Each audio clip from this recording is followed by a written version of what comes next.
Memory transcription subject. Captain Sovlin, United Nations Fleet Command. Date. Standardized Human Time. March 7th, 2137. I was proud to serve among a multi-species crew, back in my days presiding over my own starship. The Federation had been the emblem of unity, the glue holding the galaxy together from collapse of the Arxor's claws. I didn't spend much time thinking about my own kind until Visif and Hunter both prodded me for stories on the vidlinks today. With the lockdown on the ship, I probably shouldn't be dwelling on days long gone and a now obliterated planet. The truth was, I hadn't felt much like a godjid since long before what happened to my family. I'd become detached from my culture through exposure to other species. That was ironic from someone who'd been at the right paw of the Prime Minister, wasn't it? Writing it all off as depraved was easier, without the requisite to pass it along to my daughter. I'd been telling Visif and Hunter about a godjid holiday called Kyleran, where the children would receive gifts left and buried by the spirit of youth. A supposed aspect of the Protector that was really parents, preserving that feeling of mysticism for the kids. I had taken painstaking hours to draw a map to a gift Hania wanted, a claw flute. I recounted digging on my paws and knees in the middle of the night with my burrowing claws churning up red clay outside our settlement of Livin' Orchard. Hunter sarcastically asked if every town was named after orchards, before Visif lashed him on the ear with her tail. The town nomenclature was just as generic and uninspired as everything else Godges named, though I didn't think a species with such a poor aptitude for naming stellar observations had any right to judge. Very large telescope? Granted, humans at least had telescopes, which was more than Onzo could say, but they could use a little humility. Regardless, I found my mind lingering on a culture I'd lost all interest in. The ancient Arxor, of all creatures, called Kyleran a delightful tradition. What madness was the galaxy coming to? How could I ever get past the lies and deceit to determine if there was any beauty in our culture? Tyler jostled me, forcefully snapping me out of my stupor. "Yoo-hoo, Sovlin! We're under attack, and we need to be alert once they get to the bridge. Quit sucking your thumb!" "He doesn't have thumbs," Carlos chimed in, a second before I could snap the same line. "But he's happy to suck on his claws. Think we should get him a pacifier?" "I do. Every time he says primitive, stick a pacifier in it." Yeah. If you give me orders, I'll get it done, sir." I attempted to shake off the emotions stirred by my abruptly ended video call. A not insignificant part of me would have preferred to be with Hunter on Earth, acting as the father figure I missed being so much. I owed a debt of service to the Terrans, and I couldn't let myself forget that I hadn't earned sitting in a swaying chair on the porch. "Where's the atavist?" Tyler scrunched his nose, rubbing the region of his translator implant. "Atavist? Must have plugged that from someone else's feed, because I don't know that word." "Don't tell me, Carlos. I'm consulting the good old search engine." The male guard raised his tattooed arms innocently. "I believe you can figure this out on your own. You're a big boy, sir." "Very big," I agreed. "Big enough to smack some sense into both your heads, mocking a superior officer." Officer Cardona checked that the Colchians hadn't reached the bulkhead yet, then squinted at his holopad screen. His blue eyes widened with indignation, and he jabbed an accusatory finger at me. "A creature that has traits of a more primitive type of that organism. Did you seriously find a new word for primitive?" "I'm a learned man, Tyler. You might not know this about me, but I used to read godjid philosophy. Now answer the question. Where's the atavist? Use his fucking name! I don't know where he is, and he's a little worrying, but Onzo must have reported to a closer choke point. Could use him on the sensor station. That kick-ass Yottl's a damn fine wizard with tech stuff, according to everyone here but you. Not an atavist. Pretentious word for a pretentious godjid. How's that for a big word?" "It's a lot of syllables for you," Carlos chimed in. "You've been spending too much time around Sam. You got no chill now. I just try and talk like a normal human being. Nobody's saying uses words like that in conversation. I'll give you two some orders. Point your guns at the door in perfect silence, and think how lucky you are that your commanding officer is so forgiving." Humans are strange. It seems like they're the most chatty and raucous in the moments right before danger. "Whatever you say, sir." I turned my expression serious, and tried to focus, despite wishing I could return to my off-duty call with Hunter and Visif. My hatred for the Colchians was a solid distraction, after seeing how they tormented so many species, and held an entire planet hostage back at Koa. "Do we have a plan to deal with them?" The sandy-haired predator shrugged. "Shoot them all." "That's a good plan." "I was hoping you'd say that too, sir. They're fish in a barrel." Carlos offered, with a metaphor that had darkly predatory implications. The male guard had always been sympathetic to me, so it was easy to forget how connected to hunting culture even a human like him was. I doubt they've seen combat action before, and if they had been on some Black Ops mission, it wasn't against a real enemy. They made sure they neutered every other race in the galaxy. That ain't helping them here. We're not just gonna roll over like a dead cockroach. Besides, home field advantage is with us. We chop them all down and we go look for Onzo as soon as the coast is clear, Tyler said. I turned my attention to the camera feeds manned by Terran comms technicians, who were relaying live information on the enemy's location. The Kolshians had broken up into 2 teams, with the largest on a direct course to the bridge. Strange events were befalling the smaller group on a different display, who were bogged down in cartloads of foam. Some stealthy operatives must have gone off to spring this trap, and gunned down the enemies who moved toward the rear of our vessel. Humanity wouldn't want any area to go uncontested, even if it wasn't of strategic importance. Deep in their fighting spirit, it was still their territory. The comm station was tracking the party en route to our location, and hounding them with devious machinations built into our walls. Turrets blazed as the Kolshians snaked around one corner, pumping a few soldiers full of holes before they could blink. The team ducked back to what they thought was safety, to have an automated gun brought to life from behind.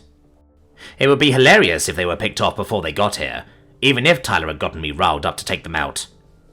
The enemy group found cover in a small storage closet, however, and set off EMP charges to prevent the massacre from worsening. Several bodies were sprawled on the floor, but the heartless bastards made no efforts to retrieve any comrades that couldn't move on their own. I remember how I used to say the Arxor have no regard for life. That's true, at least with the monstrosities that they are today, but these Kolshians don't have a nurturing brain cell in their skulls either. As my mind brought up my recollection of Kyleran again, I wondered if I could be helping my daughter bury presents for her own children, had it not been for the Kolshians and the Farsal. All of the pain in the galaxy traced back to those meddling bastards, and the Arthur natives were here to perpetrate a further legacy of death and destruction. If they'd sabotaged a ship, killing my protege Russell to make it look like humanity attacked their friends, how many prey lives would they sacrifice to point the claw at Earth? We were going to take this mission all the way to their homeworld, free Slanek, and return to a safer galaxy so I could help Hunter adjust to this century, like I promised. I'd have no qualms killing as many of these emotionless monsters as possible. The way I thought about predators before discovering humanity, I could see all those traits within the Kolshians, clear as day. There was no mercy or negotiating with them. They imposed their way and killed anyone they didn't have a viable use for. Maybe they disguised their brutality a bit more than the Dominion, but the manicured worlds they created were cattle pens just the same. Our lives, our suffering, and the blood we'd given to their cause meant nothing to them. My features hardened into a scowl as my eager claw moved over the trigger. This wasn't only to help Marcel and redeem myself. It was personal. Hostiles moving across the walkway to the bridge, a comms technician barked. They've got a blowtorch to cut through the bulkhead. My spines bristled from forceful rage rather than fear. Let them come. The walls will be painted violet by the time we're through with them. I said it once and I'll say it again, we don't go down without a fight, Carlos agreed. Not to a merciless enemy. These guys make a spectacle of basic sapient rights. I finally get it. Predators aren't monsters by default and Godges weren't either. We were just people. Tyler gritted his teeth. So were we. They can't fucking treat us that way, so I'll be damned if they get their filthy tentacles on this beautiful ship. Paint it purple, you racist old Godget. As the bulkhead's edges were melted to slag, the team of Kolshians kicked it over without hesitation. The humans had entrenched themselves behind cover, and found opportune angles to pick off anyone who attempted to make headway. An orchestra of bullets played across the bridge, as half of us saturated the single path into the command center with gunfire. The enemy rolled a grenade at us, but an audacious Terran rushed forward. He scooped it, and, utilizing his exemplary arm torsion, tailored for stoning prey, he returned the explosive to its sender. I watched the cartridge fly through the air at the panicked Kolshians, who were perhaps amazed by the perfect precision of the impromptu throw. While our enemies dove away from the returned explosive, it detonated in mid-air, impaling them with shrapnel. It was difficult to tell if the device was a copycat tool of Terran throwable weapons, or if it was another killing device that the conspiracy had concealed from other species. Simmering with wrathfulness, I trained my barrel right at where one enemy's heart allegedly was. The trigger was pulled within a second, and my aim was dialed in enough to strike true. Reset and finish them off, Sovlin. There can't be more than 4 dozen with this posse, and that was before the turrets in our defensive setup here struck them down. The dazed Kolshians found their composure, and one crept forward with a cannon-like object. The grenade launcher was a weapon I'd only seen used by Terrans, and by the Arxer before them. It shouldn't surprise me that the tentacled bastards would replicate the Dominion's butchery tools. The humans attempted to pick off the threatening enemy wielding the weapon, but it was too late to prevent the incoming munition. The boarder had propped the launcher onto his shoulder and hurled a shell in our direction as he fell. I tugged off an errant shot at our foes before hunkering down at the sensor station. Tyler and Carlos shielded their heads, fully hitting the deck in a short time frame. We were fortunate the rocket wasn't bound for our station, but powerful explosives could still be devastating in close-quarters combat. Beyond the risk to life and limb, the projectile could tear apart crucial systems. I hope the Terrans have redundancies built into any key functions. As the shell cleared the doorway and connected with a barricade, a human security detail just shy of the navigation station erupted in flames. The sprinkler system was triggered, forcing the small pockets of flame to fizzle out. My ears rang from the shockwave. My fur was soggy from overhead water, and my stomach lurched as I saw mutilated, screaming predators still moving. "You okay?" Tyler screamed, knowing I could hardly hear. All I could manage was imitating a human nod. "Keep it together! Get up! Shoot them!" Carlos shook his head with vigor. "Fucking hell! Any closer I think they'd have ruptured our eardrums. They're not pulling any punches." "Neither are we. I want to see a KO. They should have never stepped into the ring. Put them on their ugly asses." What the fuck is a KO? It doesn't matter, I guess. I have to do my part, so we lose as few innocent lives as possible. The Terrans deserve better than to lose any more good people to this needless war. Bullets peppered the approaching Kolshians as retaliation for the explosion in our midst. The enemy popped off quite the kinetics volley of their own too. I could feel one whisk by my ear, and see a handful of bullet holes marring the station. Shattering glass echoed behind me as a holo display was taken up by the flurry of metal. I righted my rifle, not allowing myself to contemplate how close I was to metal slugs that could end my life. While I'd attempted to cease my self-hatred, I wasn't afraid to pay the ultimate penance on humanity's behalf. That still wouldn't cover the sum of what I owed their species. My claw hooked around the trigger with practiced certainty, hitting an enemy with a gunshot. Downing a single enemy could mean the difference between Tyler or Carlos catching a bullet. I watched the blonde human taking his own measured shots, his binocular eyes hungry for a target. Carlos's bear tattoo was facing me as he inched forward for a better angle. In the chaos, it was tough to tell if he was responsible for any of the blood-spurting Kolshians. I popped off several shots in quick intervals, hoping to hit enemies with haste. The bridge was in disarray, with carnage in the fray's wake. Predator barks sounded through the air, calling to wounded comrades, alongside pained emissions from the enemy side. Whoever can mop up the other side the quickest will be victorious. Right now that looks like us, but we can't get lackadaisical. The humans closest to the ravished entrance had taken the most hits. Captain Monahan was behind a tactical map display with a sidearm drawn, a stern look on her face. She'd been consulting with tacticians and the comm station since the firefight began. They were prepared to mount a final stand, if our defences failed. However, I could see various angles from our cameras the Terran staff were monitoring, which showed that few Kolshians had gone unscathed. Forward progress had proven tantamount to suicide, plunging headlong into our unyielding bullets. The walkway was being painted violet, with listless corpses splayed out in heaps. The dead were becoming an obstacle to our enemy's motion into the bridge too, so they were forced to hang back and trade blows from afar.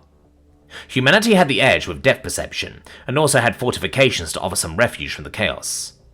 I was glad to be crouched on the far side of the sensor station's table. At least there was something between me and any munitions flying through the air. My own shots toward the discombobulated borders were staccato pops, sent as soon as I could switch between marks. The screeches and yelps were becoming much stronger on the hostiles' end than ours. With Kolshian ranks getting decimated, self-preservation was kicking in for the sparse survivors. The bullets shredding our walls had ceased, but the predators didn't slow down because of a lull in enemy fire. If anything, our barrage became more energetic, determined to drive these raiders out of our ship. The humans were a merciful species, but this was the shadowy tentacle of a government that had spit in the face of their good intentions. There would be no restraint in finishing the job and seeking retribution for their malevolence. "Listen up!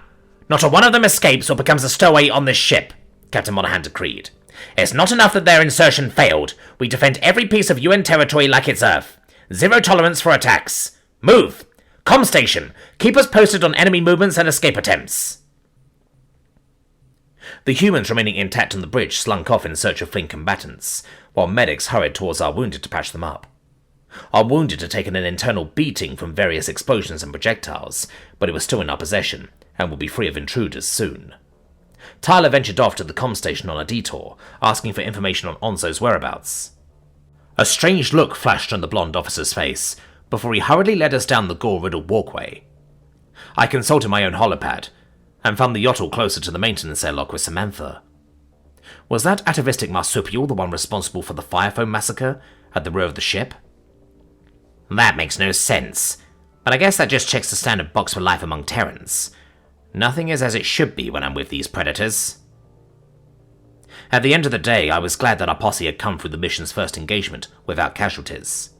I'd grown to care for the alien soldiers I worked with, and I wanted to see Arthur's fall alongside each of them. With the Kolshians' bold-faced attempt to swing the war in their favor turning out as a miserable failure, I hoped it was a sign of what was to come.